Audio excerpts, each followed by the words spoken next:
All right, there we go. Round two. See what we got here. All right. Let's wait for some folks to get in here. Had a little technical difficulties the first time there.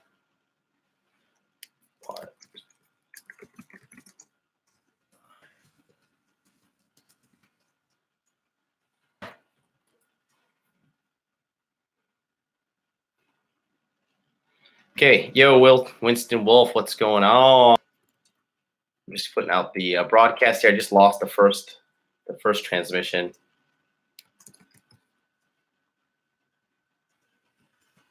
Video is live.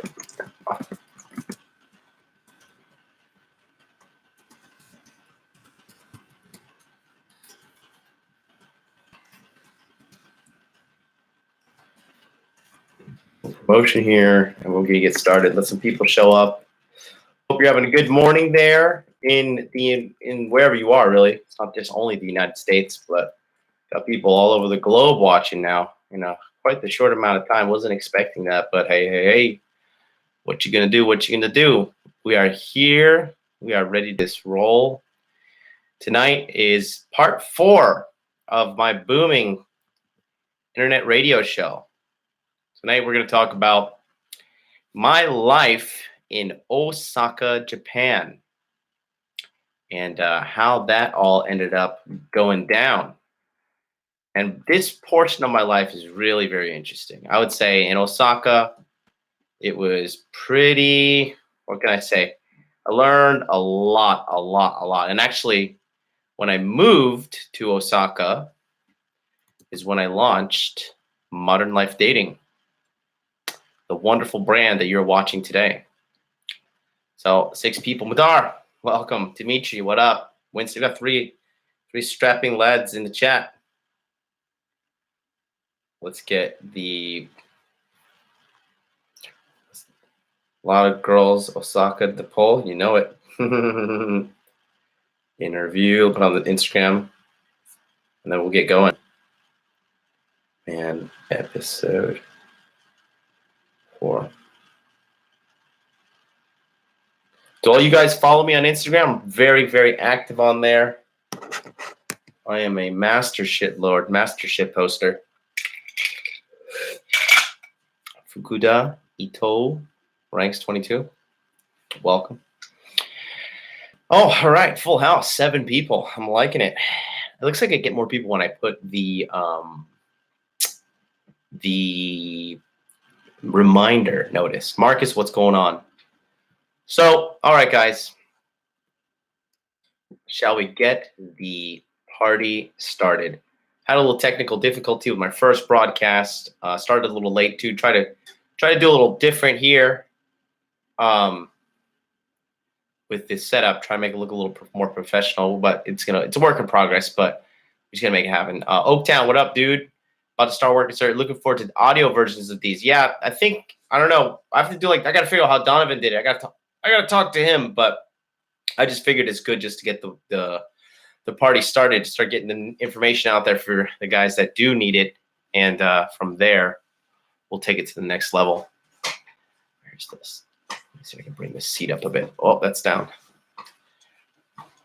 There we go. All righty. Okay. Well, for those of you guys that watched yesterday, you guys know that Red Pills Books, welcome back. Pop on over to YouTube if you can, brother, man. You guys know that on last episode, I was talking about how I decided that was it, and I was just over and done with it. I decided, fuck it. I'm getting the fuck out of Hawaii. And I had no job, no plan, no visa, nothing. I just knew that if I could survive the first time doing the crazy thing that I did by coming out to Japan, I could do it the second time with my, Jesus Christ. I could get out back into Japan on my terms. This is what I get for multitasking. I'm trying to post this on Facebook as well right now. I'm like, woo. Anyways. So biggest challenge that lied in front of me at this point was, okay, I decided okay, fuck it. I have no job, no friends, no visa, nothing. I got $4,000. I've got to go to Japan, figure out a way to get a job and a visa within 30 or within 90 days, actually, within 90 days, or I would be deported, or I would just have to run into a lot of trouble with like immigration and stuff, visas and whatnot. Like, that would just gonna be hell. So I remember I touched down in Osaka, and I was staying at it's called a guest house in Japan. So these guest houses, what they are, it's like a community house that you don't need any real like legal, like super legal paperwork to live in. Because in Japan, actually, if you want to live in your own apartment or something, you have to have like a sponsor, like an actual Japanese person. Like basically they co-sign for you in their Japanese system. And, that they have to like basically put their neck on the line for you to get an apartment. It's pretty wild. What's up, Betancourt? Good to see you, brother. And yeah, we're just talking about what's going on in Osaka. So I landed in Osaka, and I was there with my one friend, and I decided, okay, it's time to go like full on badass mode. The good thing about landing in Osaka, right, was when I was landing in Osaka. Yo, Bill, what's up, dude? I'm live on YouTube if you want to check me out now. Just YouTube search Modern Life Dating, and you can see, and you can interact in the chat there as well. So yeah, I was in Osaka at this time. And so what I decided was that I was just done with fucking Hawaii, and there was no way I was going back. So I was either going to get this job or get deported. So my plan was land, secure like a location of living, and next thing was to immediately start networking and applying to jobs, right? And so I went to the local like electronic shop. I bought an Xbox. I bought a year of Xbox Live, and I bought Call of Duty Advanced Warfare. I was like, this is going to keep me entertained. I was eating like, bare minimum, just like, because I was preparing for long-term craziness. And I was like, okay, I'm going to be eating just like chicken and rice and vegetables, like keeping it real Spartan. I had a gym membership, and so I would work out at the gym there, and I worked out in my room alone with dumbbells, right? And this is what I was deciding. I was just like, fuck this, I moved to Hawaii. I sold out my entire life for this chick. I sold myself out. I broke my promise to myself. What kind of fucking man am I? I'm a pussy. But I finally felt better. And I was also got really fat and out of shape when I was in I got really fat and out of shape when I was in driving the taxi, and I was like, I wanted to get back in shape. So my goals were to get back in shape, get the job, and secure a new life there in Japan. And so what I did was aggressively, Ernie, what's going on? Aggressively apply everywhere. And then from there, I was like waiting for jobs. And, it took me a while, but actually after, I think it was 19 days, I'd met this guy from Costa Rica, and I mentioned to him, I negotiated with him. I said, look, I'll teach at your school starting from tomorrow, because this guy was married and he wanted to be cheating on his wife and running around, and he had to oversee the school. So it really cramped his style. So if he can hire me to take over the school and just watch the school and operate it, then he could be more free and I make money for him, right? So when I met the guy, I had a really bad feeling. I was like, man, I just shouldn't like sign this feeling. I just feel like I shouldn't do what I'm about to do here. But I was desperate for the visa. And so, yes, Winston Wolf, were you a relentless sales dude back then too? I've always been the relentless sales dude. All my jobs have been sales-based, people-based, and talking-based. So, I'm just naturally that's just what I'm drawn to, what I'm good at. So, but it's something that made me feel real bad about this guy. He seemed like a little dodgy, a little shady. And he kind of had like this insecurity about me because I was young and I was like confident as fuck. And he was still blue pill. Like he was cheating on his wife and stuff, but he didn't have a real game. He would show me some of the girls that he was banging. I'd be like, oh, Buzz, your girlfriend, woof. Right. But hey, good for him. He was getting it in. Right. So I negotiated with him. Victor, what's up? Victor, pop on over to YouTube if you can. So I negotiated with him to pay me cash, to sponsor my visa, and then, Jacob, what's up?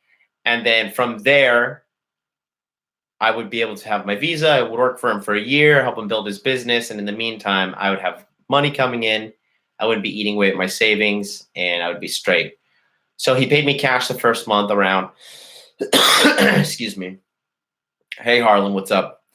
And then I got the visa right after a couple months.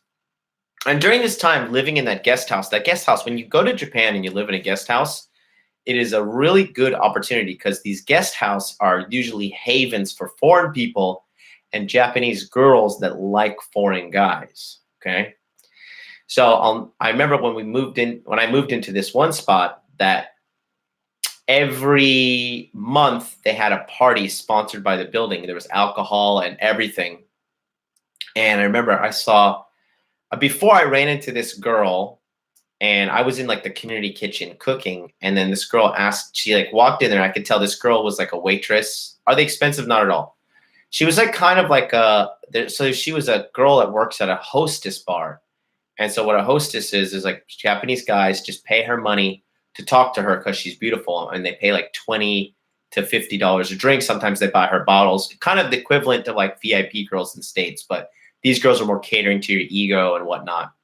The Japanese word is kyabakura, right? So she was a kyabakura girl. And so she was half Japanese, half Filipino. And I could just tell she was just used to bossing guys around and, just telling me like what to do, telling guys what to do, and having guys just bend over backwards for her. So I was in my robe, right? But you guys have seen me in the robe. I was in my robe cooking some chicken and rice in the company kitchen, community kitchen. So she wanted me. She walked in there, and there's also a washer and dryer in there. And she's like, "Hey, can you get out of the kitchen so I can do my laundry?" And I was like, "No, like I didn't sign any contract here giving you superiority over me." And no, you're good. Hey, JWP, you're good, because I started late. I only started 12 minutes ago because I tried to adjust the setting here a little bit, make it look a little bit better. So I thought the rope was a new thing. You've been doing that. Yeah, man. Hey, Afi, what's up, dude? I'm live on YouTube as well. I'm doing double stream. So this chick was like really hot, really super hot. And she pops into the kitchen. She's like, "Hey, just basically get out." And I was like, no. It's like, I'm gonna burn my chicken and rice, bitch. Who the fuck are you telling me, what the fuck to do, right? And so that happened, and she was immediately like, "Oh my god, who the fuck is this guy?" Because when you're a guy with game versus a guy without game, you meet a super hot girl, most guys just crumble. When I meet a super hot girl with an ego trying to boss me around, I was just like, "Bitch, you must clearly not know who the fuck I am, because your pussy has no value to me, because I've been with a ton of girls. You're just another ejaculate and evacuate, baby. That's all I see. So you didn't come in this fucking community kitchen telling me to get the fuck out just because you're beautiful. Like, get the fuck out of here. I'm beautiful. Look at this robe," right? So Hellfire, how many hours are you running on? Oof, probably five and change, 6. I'm excited to sleep in tomorrow. I'm going to go to bed right after this. It's 10:30 on Thursday, and I'll be sleeping in tomorrow until about like 9 a.m. And then I got some packages coming in for new camera stand and what else did I order? Adapters for my new computer. I'm not broadcasting. Excuse me.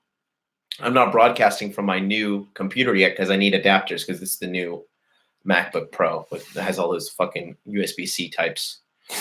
But anyways, I'm feeling good, and it's just about doing the show anyways. It's not about how I look. It's just about, making you guys better men, helping you out here. Plus, I'm wearing a suit, baby. I'm looking good.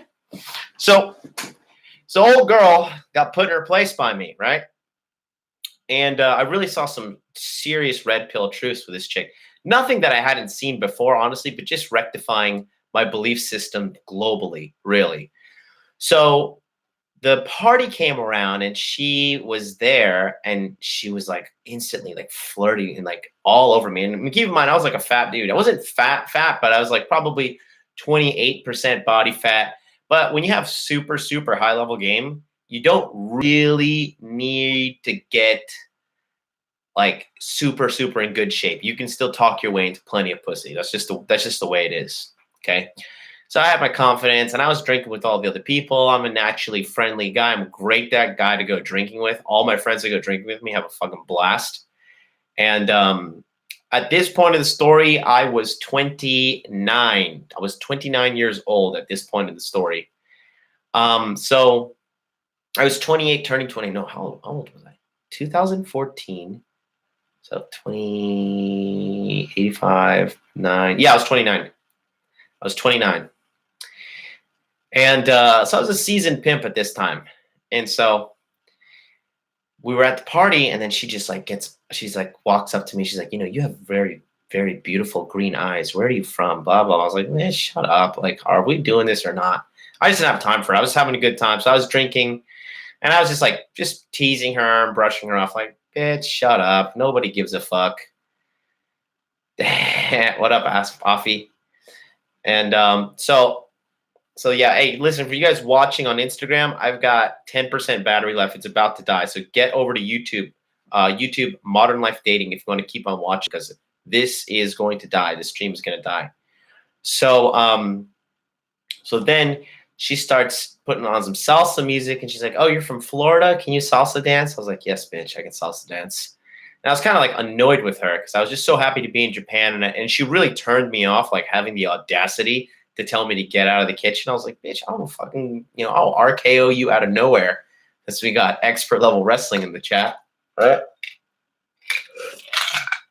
Hey, Miyahiro. Konbanwa. So, then she starts getting more physical with me, and then we exchange numbers online, right? Kind of on the, I'm walking home 1 second. Jacob, I can't stop my battery from dying, bro. I wish I would. So then what happened was I exchanged like contact info with her on the low, and then the party ended, right? So she went up to like the 4th floor, and I went down to the 1st floor where I was staying. And then, I was like, hey, what's up? What are you doing? Come to my room, right? And she just knew. She knew I was she knew what I was all about. So she came to my room that night, and bada bing, bada boom, Raw Dog Ronnie strikes again, and we were just going at it all night, right? Animalistically. And the next morning she was bothering me, so I was like, can you just get out of my bed? Like, go back to your room. And I kind of made fun of her because she had like this Filipina accent. So she would always talk to me. Like, I would just bully her and just fuck around. And be like, I'm from Philippines. I'm from Philippines. You're from Philippines. I was like, what are you doing right now? You watching a Manny Pacquiao fight? Like, what are you doing in your room? Like, come hang out with me, when I wanted to bang her. And I always kind of like made like third world jokes about her and everything. So, because I was just like, bitch, you think you're better than me? Get the fuck out of here. So anyways, all right, I got a can on Instagram, boys. Hit me up on YouTube. You know where to find me. Fuck, I gotta change. Yeah, there you are, Jacob. Perfect timing. I just had to close the fucking phone down. So anyways, old girl and I were banging, right? Hey, what's up, Conk? You're cool, bro. I got your email. We're definitely gonna do that. So old girl is she's on the rotation. I'm banging her. I'm also banging this one Japanese girl that I'd met at this party, but she would like didn't tell me how old she was. So I thought she was like 32, 33, and her body was like unbelievable. Like her skin was soft, like fucking like leaves dipped in milk, and like, like caked in honey, man. It was just fucking unbelievable. She always smelled good. She had a great stomach, great tits. So I'm banging this chick that I met. Find out of nowhere, she tells me one day, she's like, okay, I have to tell you, I'm 40. And I was like, oh shit, you're 40? I had no fucking idea. And, I just couldn't fucking believe it. But, I still kept banging her. And then I was banging the half Filipina, half Japanese girl. And the half Filipina, half Japanese girl, because I was constantly kind of treating her like shit. Filipina girls get really horny. And actually, I'll tell you this right now. Like, she actually, if you want to talk about it today's terms, like this girl was so attracted to me because I just would not put up with her bullshit that She actually raped me according to today's terms. And I know, just bear with me. Just fucking listen to me, all right? I know it sounds like I'm trying to be a victim, but I'm not. Just hear me out, okay? I remember one night she was like texting me and shit, and she wanted me to see her, and I was just like, "Oh, you're annoying. I don't want to see you." And she knocked on my door, and then she's like, "Let me come inside. Let me come inside." I was like, "Fucking hey, this is what I do to girls." So she's like, "Let me come inside. Let me come inside." And then she, excuse me. Then she like lays down with me in bed, and then she's like starts kissing me. I'm like, "Nah, I really don't want to do this." And then she's like, "What?" And she like gets like really excited, and then she starts like wrestling to take my pants off. And I was just like, I can't believe this fucking bitch. And then she like pushes me down and like puts my limp dick in her mouth and like starts sucking it to like make it hard. And then she pulls off her panties and like got on top of me and like started fucking me. Like I was like, this bitch is raping me. Like this is literally rape. But it is what it is. You know, I'm a champ. I just took it and I banged her little bottom and sent her on her way. But you know, it was the interesting part about her was that this other guy who was like a super blue pill cuck kind of guy that lived with us, he was like obsessed with her. And they got really drunk one night and she slept with him. And then after, he was like pursuing her, pursuing her, pursuing her. I remember one time I went to her door and that there was like a bag on the door. And I was like, oh, here's this, like, it looked like a little gift bag, like one of those nice little present bags. So I was like, oh, here, this shit was on your door. I don't know what this is. Maybe your auntie or something came by. And inside was like this expensive, like Swedish chocolate from that guy. And he was like leaving chocolate on her door. I'm like, oh, I love you. Oh. He's trying to get back with her. And, you know, it was so funny because I would bang her and then we would eat this guy's chocolate after. It was so fucking hilarious because I would see this guy and be like, you're such a fucking idiot. The guy had a problem with me too, obviously. And so it was such sweet justice for me and dealing with that guy. But in Osaka, was the city I lived in at this time, this is where I was introduced to like dating a girl with borderline personality. And I know we all have our fucking borderline personality story, but this bitch takes the cake. So I started working at a school that it has a lot of children, right? And so when you start working with a lot of children, you get very sick at the beginning if you don't take care of yourself. Okay, children are germ factories. They're just like little germ factories.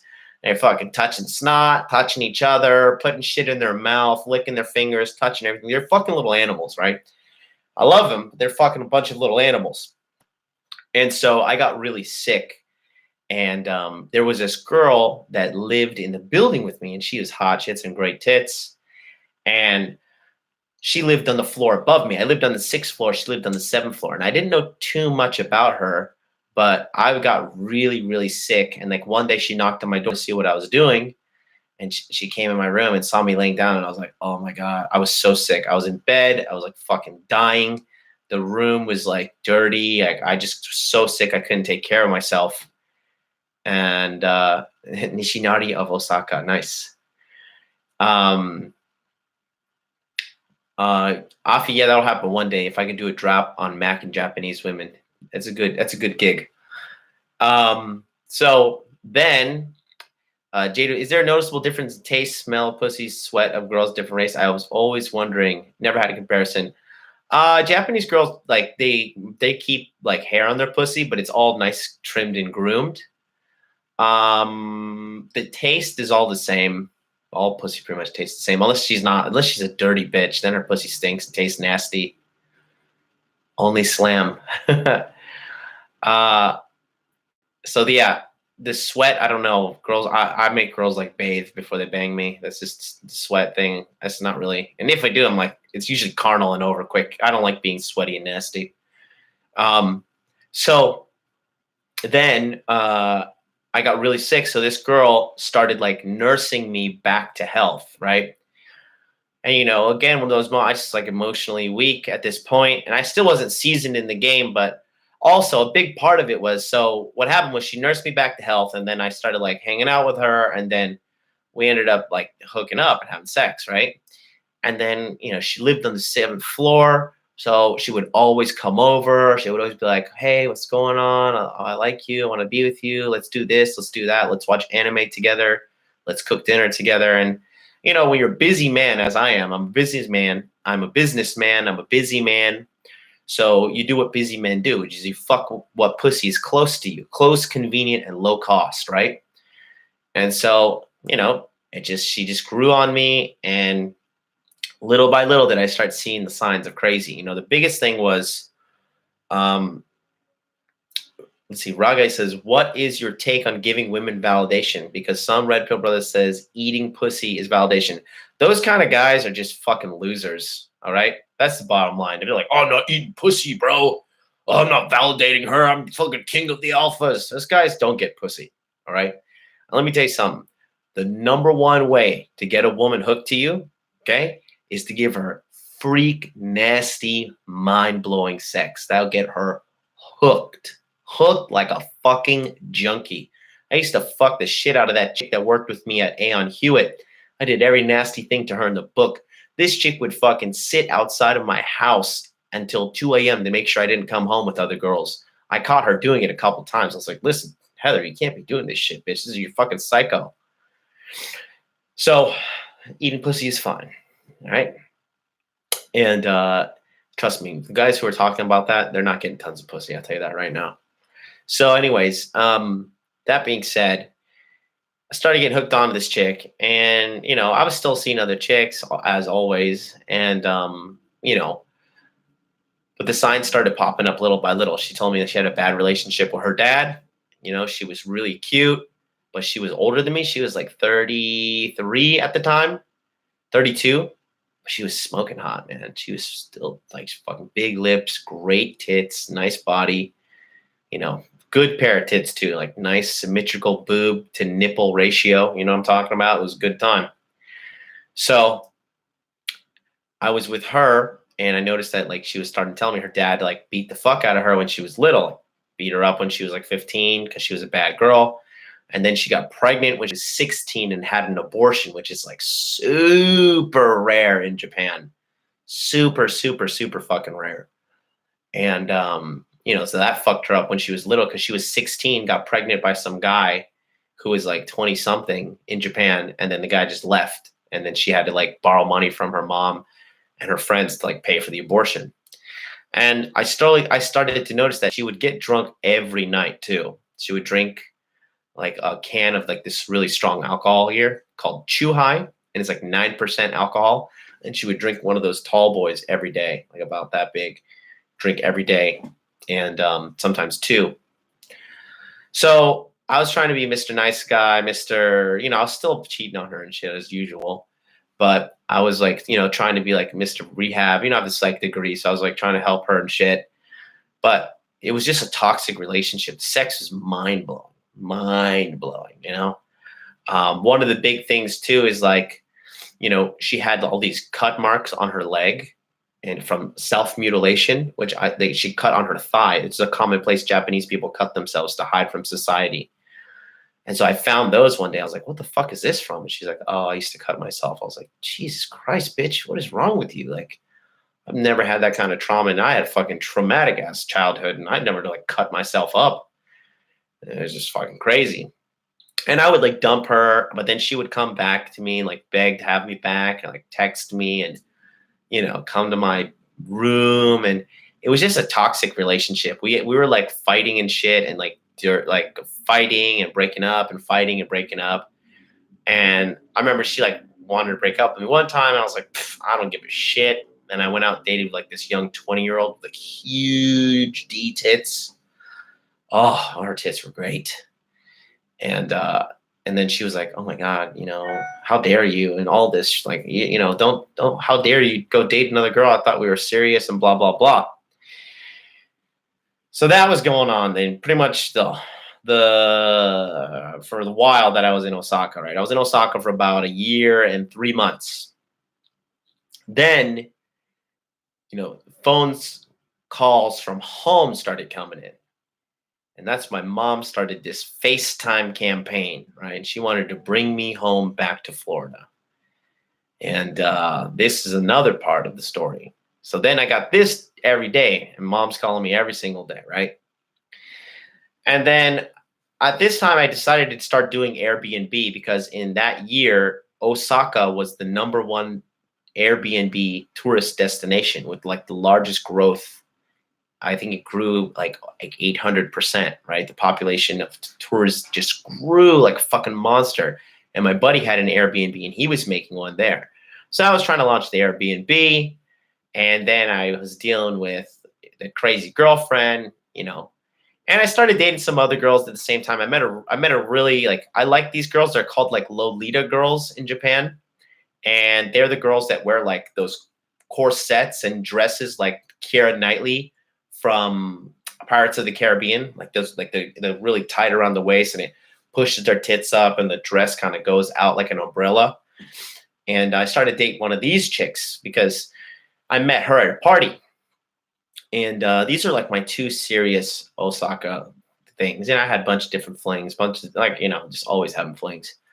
And so she was pretty like stable throughout the whole insanity of dealing with this other bitch.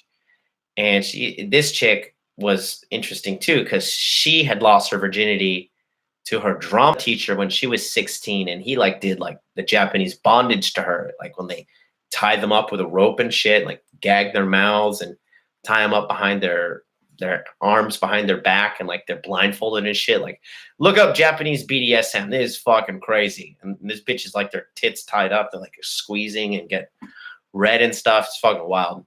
So this chick was pretty much a freak too, and she was all about, being with me, and she would always be bringing me expensive fruits and massaging me. And how I met her was like she wanted to come over and be friends. We're playing video games, we're hanging out for an hour, and then I tried to kiss her, and she's like, "Oh, sorry, I can't. I have a boyfriend." I was like, "Oh, fuck, you didn't tell me that." So after like 10 minutes of telling me, I'm like, "Okay, I'm gonna go to the gym. Like, we should just hang out another time." She's like, "You want me to leave right now?" And I was like, "Yeah, I gotta go. It's chest day. Gotta go." So she kind of read between the lines, and I threw her out, and I was playing video games, just hanging out. And she ended up breaking up with that boyfriend and then chasing after me and being with me as well. So the part where everything kind of went wrong in Osaka was my mom was always calling me, right? My mom was just wanting me to come home. At this point, I'd been gone for 3 years. And she was like, you can come home, you can stay with me, and you can live with me and my husband until you get yourself on your feet. She told me real estate's booming. I should do real estate. She started selling me on this. And this whole time I was sitting on my Airbnb, and I was just going through a lot of fucking stress with the whole Airbnb thing. And finally, I paid like $4,000 to get this Airbnb set up. It was running for 2 weeks, and then the Japanese government contacted me and was like, "You need to shut this fucking thing down." So I was dealing with a psycho girlfriend. Now I have a $4,000 sunk investment, and my mom's calling me every day to come home. Plus, my fucking visa was about to run up. So all this shit was compounding, and I was just like, what the fuck am I going to do? So I was thinking about what to do, and then, I ended up going back home to Florida after being in Osaka for 1 year. And I had a good ass time in Osaka. I mean, I was teaching I was a professor at a university, surrounded by hot young college girls that just looked up to me and wanted to be just in my world, and were just like all about me. Yeah, Hellfighter says, talk about stress. Absolutely, bro. I'm a hard worker in general. And I was really trying to get that Airbnb off the ground. But, it was a big negative, but it ended up turning into a pretty massive positive. So before we continue, I just want to tell you that this show is brought to you by me, your boy, Jonathan from Modern Life Dating. There's never going to be any massive, commercialized, advertisements on here. I'm never going to sell out and go corporate unless it's like a good product to offer to you guys and I've thoroughly tested it. But my time, it is my time. And if you feel obligated, here's I'm going to put the Streamlabs donation tab into the live chat. If you find me and my messages of value, then hit me up and give me a donation on streamlabs.com so I can go ahead and continue to provide value for you guys. Looks like next week I should have the I should have what do you say? I should have the call-in portion of my radio going. So then you guys will be able to call in. And thank you to Christian Holdos for the donation right now. I got a $5 donation from you, Christian. Thank you. Sorry I said your full name on the internet, but hopefully, you're not like some super high up important guy and this fucking gets back to you somehow. But thank you for the $5. Appreciate the donation. Every little bit helps. I want to get the Blog Talk Radio up. I actually took the money that you guys sent me yesterday, and I already bought the adapter to connect my camera and my microphone to the what do you say? To the fucking I'm reading the messages and trying to communicate. JWP Michael, there you go. There's my Bitcoin address, buddy. If you want to send me a donation, right there. I do receive Bitcoin on my website, and yeah, there's my Bitcoin address right there in the chat. If you want to donate in Bitcoin, holler at your boy. You guys know I do Bitcoin. I got some Bitcoin specialties coming up for you guys down the road here, cryptocurrency, and that kind of financial, investment and whatnot. And obviously, our pal Cultivate Crypto in the chat, he thinks it's a good idea. Cultivate Crypto is going to send me 7 Bitcoin right now to my Bitcoin address. 7 Bitcoin, please. But yeah, and then also the body language program is going to be coming out in the last day of February. The last day of February. So basically in about 1 month, the body language program is coming out. And it's going to include private webinars with me live to help answer all your questions. It is going to be including real life footage. I hired a model. I made her do over 40 gestures, and I filmed it all. And I'm going to be narrating and doing the full 9 yards. This is going to be a high quality course. None of this bullshit you see on the Manosphere and the other areas of the internet where they charge you like $800 and you get a couple of fucking PowerPoint slides and like a video filmed on a potato. Not going to happen. All right. 7 Bitcoin is a couple of grand. Yes, 7 Bitcoin is about a little bit more than $23,000. Okay. So yeah, for you guys that want to donate, hit me up. Here's the cryptocurrency donation if you want to send some Bitcoin.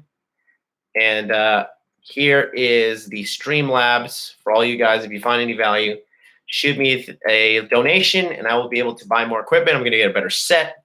I'm going to get the Blog Talk Radio set up. And I'm going to be doing a lot more. I really want to get a nice set like Donovan's. So yeah, let's get back to the channel's topic today, which is OSAKA.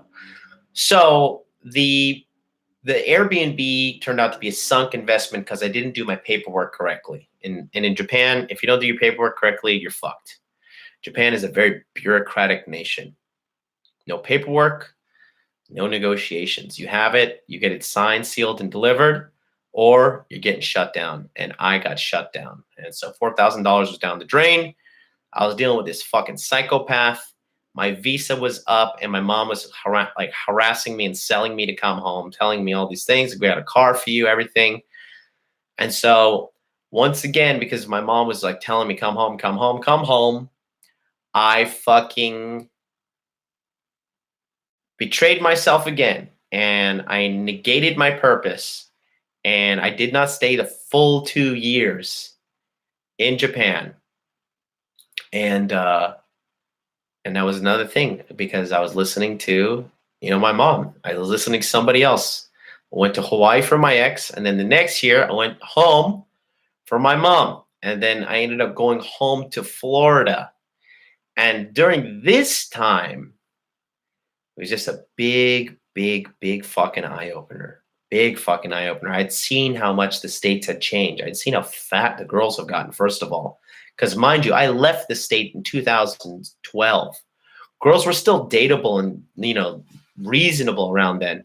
I really have to say that I think like that Obama era of like liberal, like progressive, like just all like cultural garbage. Like SJWs were born in that time. Like all this rape culture shit was born.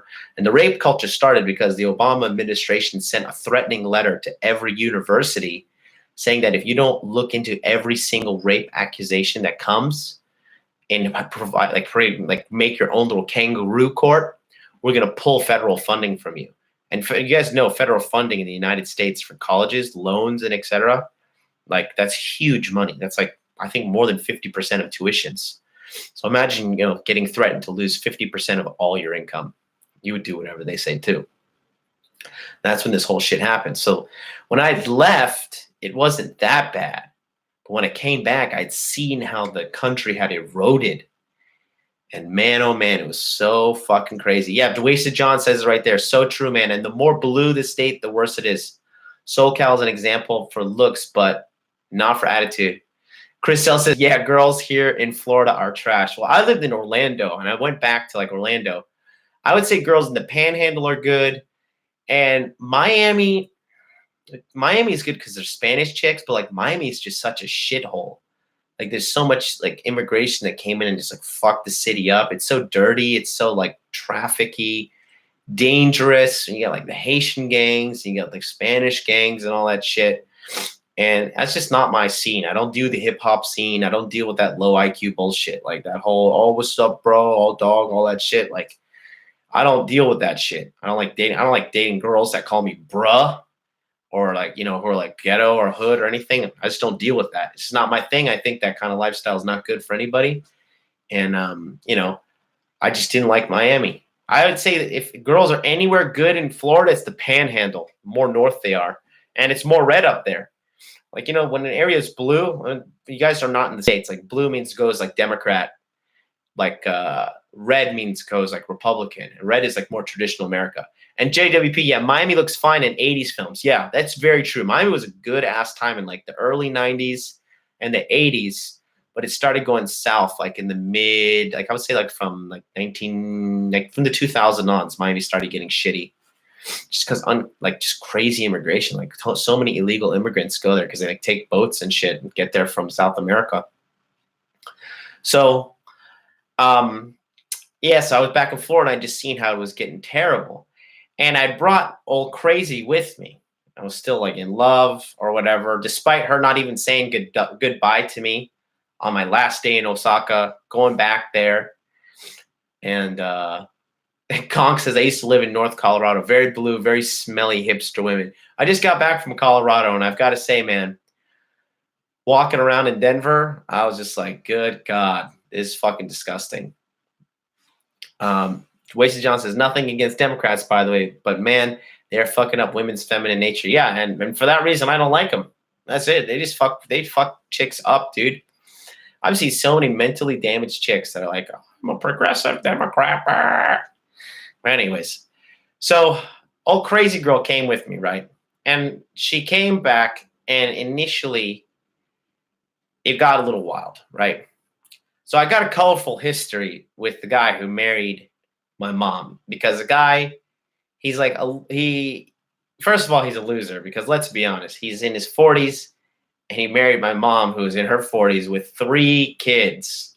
And he had no job when he met her, but they met in church and the Lord had brought them together and it was destiny. And they were engaged like in 3 months and they were married, like I think in like 9 months. And I think they were both just having a crisis and decided to marry each other. But old buddy didn't like me at all. He always just had it out for me, right? There's some guys that just like have like this innate jealousy against me. And this guy's jobless. And for that reason, I met him when I was running 2 jobs and my own business. I was doing Aon Hewitt during the daytime.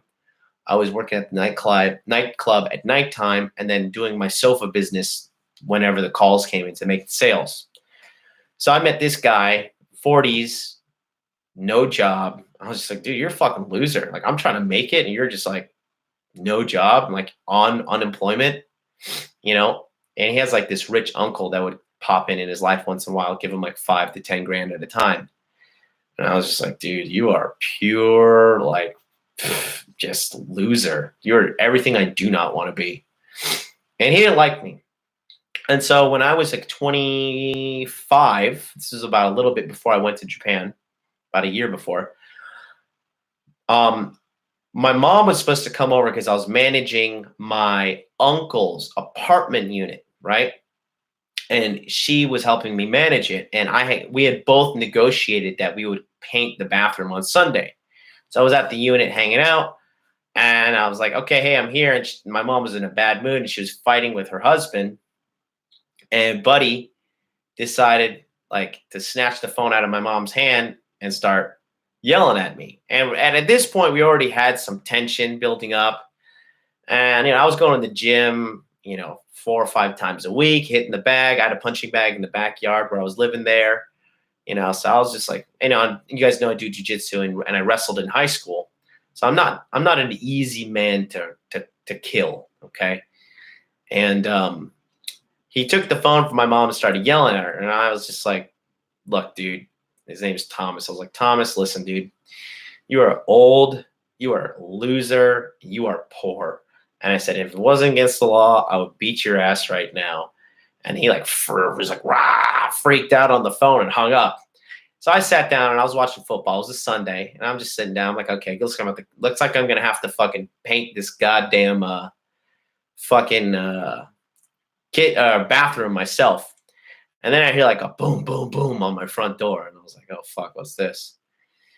And I opened the door and it's Thomas. And I laughed at him, like, what are you doing here? And then he like reached forward and grabbed me and like pushed me into my living room. And I was just like, what, is this fucking idiot really doing this? And he pushed me through my coffee table. And as soon as I picked up what was happening, I immediately like grabbed him and belly to belly suplexed him onto the sofa and put him in full mount. And I was holding down his wrist and I had him in full mount. I was like laughing at him. I was like, what are you doing?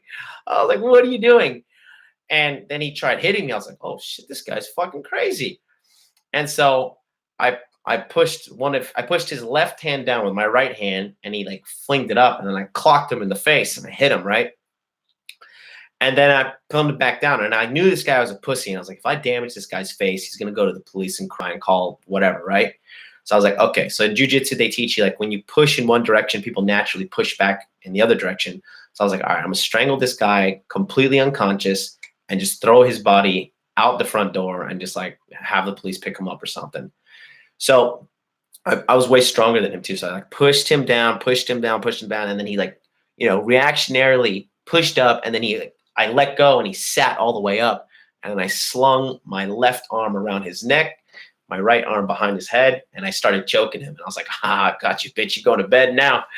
And so I was choking him and I was just going to wait for him to go to limp because I'd choked many people out before in jiu-jitsu practice. So it was just, another day in the park for me. And so I was getting ready for him to go limp. And then my mom came in the front door and she was like, I'm like screaming and freaking out. And he's such a little bitch because my mom had to save his ass. My mom had to break us up and save him.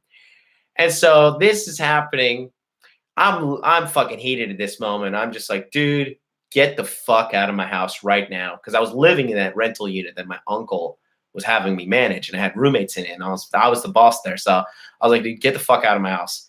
And he wouldn't move. I was like, listen, you got the count of 3. And I'm going to throw you out of this house if you do not get out of there. And I said, 1, 2, 3. And he was already emasculated at that point. I already strangled the fuck out of him. My mom had to bail him out. I just grabbed him by his shirt and he didn't want to engage me anymore. So he just went limp and I just fucking threw him out the door and slammed the door. Later that night, I was a little stressed out. So I was rolling a blunt. I was like, I smoke some weed from all this fucking choking people. It's dramatic, it's making me stressed out. And I hear a doom, doom, doom on my door. And I was like, oh, fuck. And, I look out the keyhole and it's 2 Orange County sheriff officers. And I was like, what the fuck? So like hide all the weed. I knew my rights. So I just walked out of my front door and I locked it behind me. And I was like, good evening, officer. I was like, how can I help you? What seems to be the problem here? And, they're like, oh, we got some complaints here. Actually, your mom's stepdad has filed a restraining order against you. Like, what a fucking bitch ass, dude. You come up in my house, you fucking hit me, you try to fight me, and then I whoop your ass. My mom has to fucking save you. Then I throw you out of my house because I'm a fucking real man and you're not man enough to live in my world. And then you fucking call the police after you started it, you fucking little bitch. So, Conk gets spot on. Conk says, I promote combat sports to men all time. Absolutely. I tell every single man you got to learn how to fight on the ground and standing up. No bullshit. No Aikido, none of that. Like Muay Thai, kickboxing, or American boxing for your stand up, and wrestling or jiu-jitsu for the ground. And that'll change your life right there. Yeah, a lot of tough guys are just all bark, no bite. This guy's one of them. This fucking guy's one of them. I was like, bitch, you gonna come at me? I'm itching for people to fight me every day. You're fucking with the wrong one. So, anyways, long story short, I went to court and I got served a restraining order, and I couldn't even spend Thanksgiving with my family because he was living in that house and I had this restraining order, right?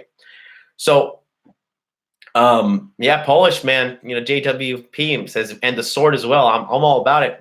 I don't know how to use a sword that well. I know how to use nunchucks a little, and a bow staff a little, but the number one weapon I'm proficient with is 1911 Springfield 45. So American. So that's my weapon of choice there. But a sword, a stick, nunchucks, baseball bat, those kind of things. Looking at Muay Thai this year, ready to get the shit beat out of me and learn how to shoot guns, man. I like it, John. I like it. It's a manly hobby that'll really put some hair on your chest. So anyways, I had a history with this guy, and my mom was like, yeah, it's cool with him. So like, just come back to Florida and we will take care of you. And, I can really like support you for a year while you get on your feet. And I was like, okay, this sounds good. And the only thing was I had to go back with dude. And I asked him, I was like, dude, are we cool? Like, are you going to be like, are you cool with me coming back? He's like, yeah, man, it's totally cool, bro. It's awesome. It's cool. We can do this, whatever. Right. So, I was just like, all right, so I'll go back to Florida. And then I ended up going back, and I brought old Crazy with me. So that was the big problem there, because when I got there, she had started acting up. And I was telling her one night, I was like, listen, this is my house. Like, you're in America. You're in my country. Like, you absolutely have to do what I say, or I'm going to send you back home. Like, I can't have you coming to America and making trouble in my life and with my family. And then Thomas heard this, and he's like, came out and he started talking to her, and he started being a white knight, like a little beta bitch. And he was like, hey, this is not Jonathan's house. This is my house. And like, he's not the boss here. I am. And he's like, and you can stay here if you want. Right. None of this man's business. He's married to my mom. None of this man's business. And, oh, Ernie, what up? Thanks, man. Thanks for dropping that like. Yeah, guys, 10 likes. If you haven't hit like yet, can you hit like? That would help me out. Just like with the algorithm and all that. That would be really great. Let me catch up on these. Marcus says, I want to start MMA. However, I have a defect in my lower bone legs that they are brittle and break easily. What to do? Learn boxing? Yeah, figure out how to fix those legs. If I were you, bro, fucking inject like that Mexican like TRT blood in there, that stem cell shit. Conk says grappling shorts have little issues with the damage. Less damages to the Grappling sports have little issues with leg damage, no strikes. I have severe arthritis in both knees. JJ gives me no problem. Nice. Wear a leg knee brace helps a lot. What's JJ Marcus? He's saying Brazilian Jiu-Jitsu. Winston Wolf says Tate advised for boxing as opposed to kickboxing. He's a champion kickboxer, at least for the street. Mo says iron rule number 4, Tomasi. Never under any circumstance live with a woman you aren't married to or not planning to live within 6 months. Yeah, that's true. So no, I was actually planning to marry her. That really was another thing that I fucked up on. But here's the big thing, and this is when I really end the chapter for the OSAKA thing. So I went back to Florida, and old crazy ass was with me, And thanks for those likes, guys. I got 6 likes from you guys. And 24 watching now, 16 likes. I'll take it. Thanks a lot. So, I was dealing with her, and then, we were fighting off and on in Florida.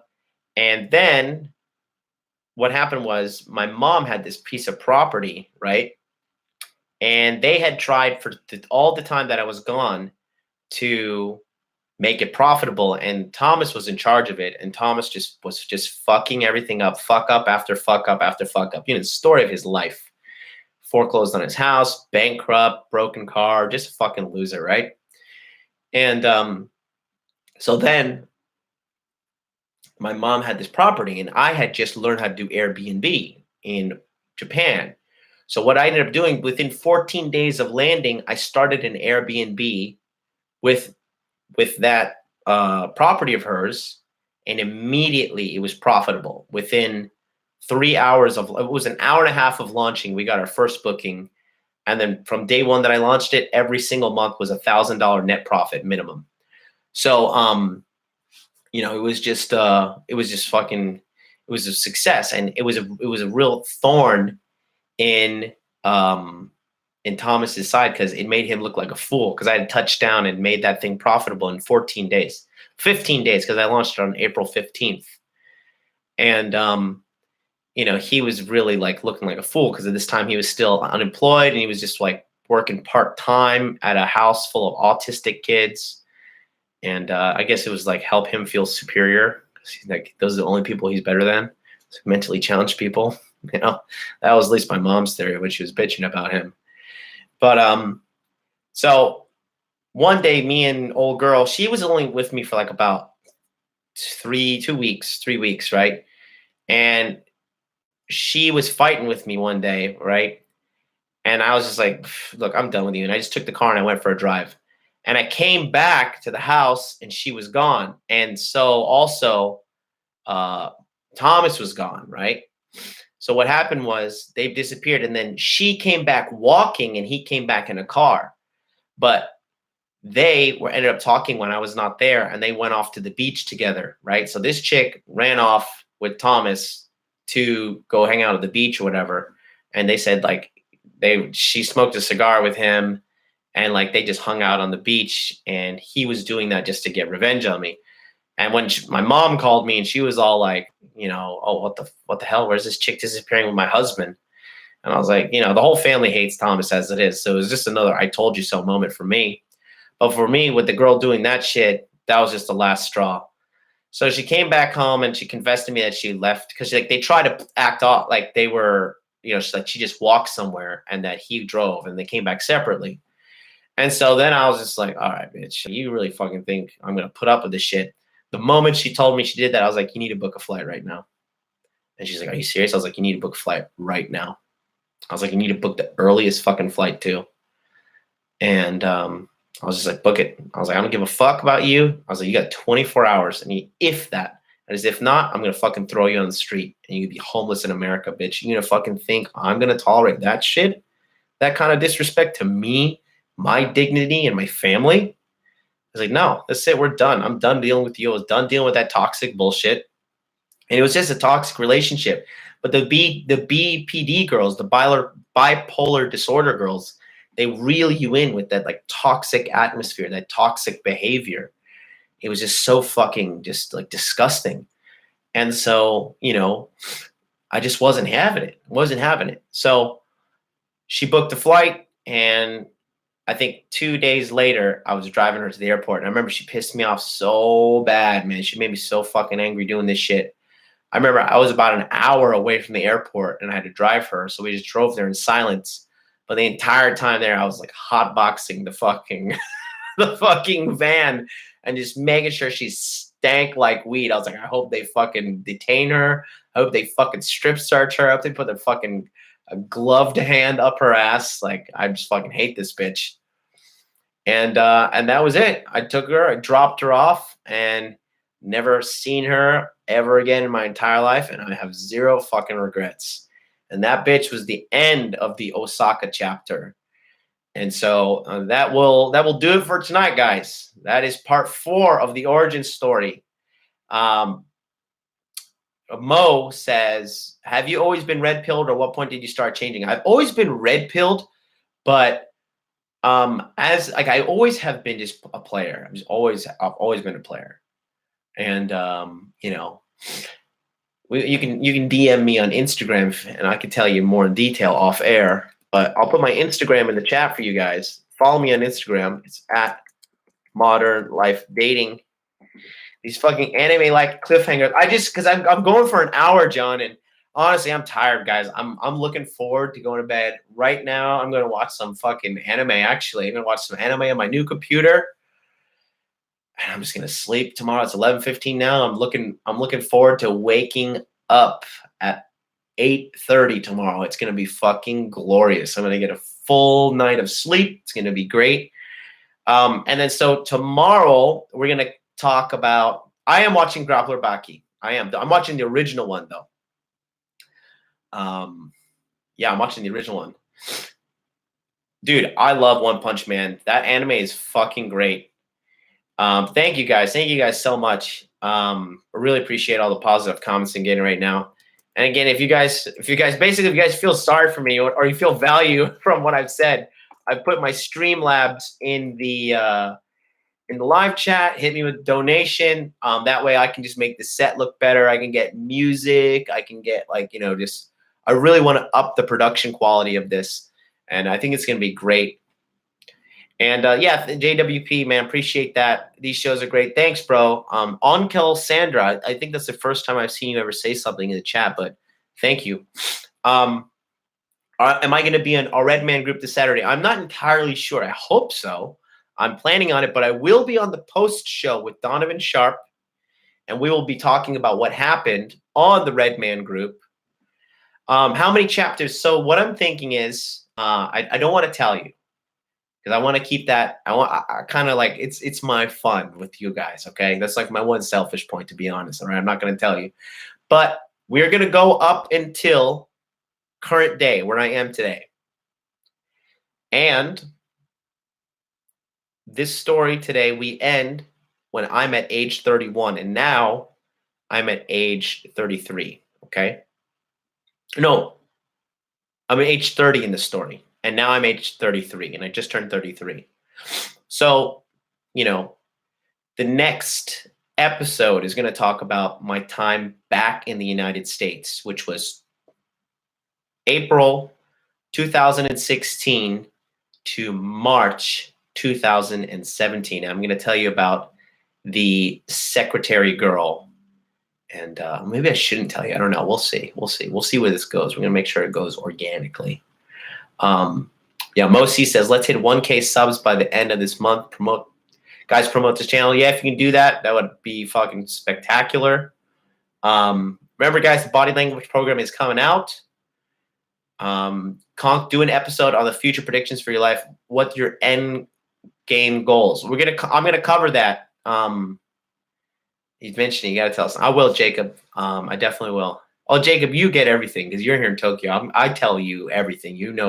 There's no fucking secret I keep from you. But yeah, the body language program's coming out the last day of February. Body language is coming out, and I'm doing limited access because it's going to be a group of guys that I'm going to be coaching in weekly webinar sessions. We're going to have an open Q&A, 5 to 6 guys per Q&A. Going to do 4 to 6 a week, 1 hour where you come in, get your questions, and that'll be how the program is. But I'm going to fully develop it, and then I'm going to make sure I'm over developing everything, and I'm going to make sure I give you guys tons of value for you guys that fucking that buy in and decide to get part of this course. And it's also going to be like a membership site. So, and it's a one-time cost. It's going to be $297. And yeah, that's it. So tomorrow, tune in. I will be well rested and ready to go. Tomorrow is going to be the origin story, part 5, the return to Florida. And during this time, we're going to talk about everything, how the Trump election and how I saw everything unfolding. My cultural analysis, my dating, the $5 Starbucks date as well. how that all went down. And we'll see it all tomorrow. So thank you guys so much for watching. John, is it Monday to Fridays or weekends as well? Monday to Fridays. I'm a human. Mondays to Fridays. Saturdays is the Redman group, and then the post show with Donovan. And so for me, the Redman group goes from midnight to 6 a.m. sometimes Tokyo time. So then Sunday, I just need to rest. I just need to rest and have a good day off. So Sundays, I go to bed at like 6 o'clock in the morning, and I wake up like 2 or so. So get ready to go to bed now. But thank you guys for watching. Hit me up on Instagram, and I will see you boys tomorrow. Guys, I hope you guys are having a great day in the United States and all over the world, really. If you're just getting your day started, have a great fucking day. Get out there, kill it, make your dreams happen, you know. And then we're going to get into the deep nitty-gritty of the game first. But I just want to put these origin stories down so you know exactly who I am, what I'm preaching, what I'm about. And, you know, I'm just not some fucking asshole on the internet lying through my teeth trying to extract money from you, because that's just not my thing. So thank you guys so much for watching, and I will see you tomorrow, 9 a.m. Eastern Standard Time. Take care, boys. You have a great night.